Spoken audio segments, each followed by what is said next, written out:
નમસ્કાર દર્શક મિત્રો, ગુજરાત પ્લસ ન્યૂઝમાં આપનું હાર્દિક સ્વાગત છે। હું છું મેઘા અગ્રાવત અને જોઈએ આજના સમાચાર વિગતવાર।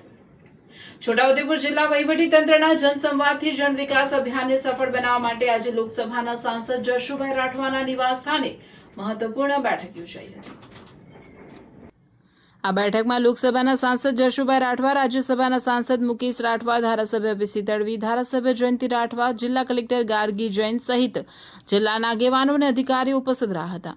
બેઠક દરમિયાન જનસંવાદથી જન વિકાસ અભિયાન અંતર્ગત જિલ્લાના અંતરિયાળ ગામોમાં સામે આવેલી લોકોની સમસ્યાઓને પ્રાથમિકતા આપીને તેમના ઝડપી અને અસરકારક નિરાકરણ માટે વિસ્તૃત ચર્ચા કરવામાં આવી હતી। સાથે જ ગામોમાં જરૂરી વિકાસ કાર્યોનું સુચારું આયોજન થાય અને વિવિધ સરકારી યોજનાઓનો લાભ વધુમાં વધુ લોકોને મળી રહે તે માટે વિચાર વિમર્શ કરવામાં આવ્યો હતો। રિપોર્ટર મોહસન સુરતી, છોટાઉદેપુર। છોટાઉદેપુર જિલ્લાના વહીવટી તંત્ર દ્વારા જનસંવાદથી જન વિકાસ અંગેના ગામડામાં જઈને જે કાર્યક્રમો કરવામાં આવે એ અંગે સંવાદ કરવામાં આવ્યો। ગામડાઓની અંદર જિલ્લાના વહીવટી તંત્ર અને ચૂંટાયેલા પ્રતિનિધિઓ દ્વારા ગામની જે માળખાકીય સુવિધાઓમાં એ શિક્ષણ, આરોગ્ય, રસ્તાઓ કે તમામ બાબતોમાં કોઈ જો કમી રહી ગઈ હોય એનું પૂર્ણ નિરાકરણ થાય એ દિશામાં પ્રયત્ન કરવામાં આવ્યા છે।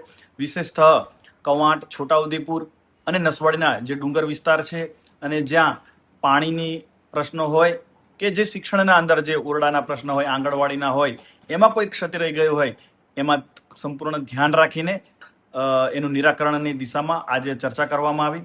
માન્ય જિલ્લા કલેક્ટર શ્રી અને તમામ સાંસદ શ્રી અને ધારાસભ્ય શ્રી દ્વારા આ દિશામાં પ્રયત્ન કરવામાં આવશે એ અંગે ધ્યાન દોર્યું।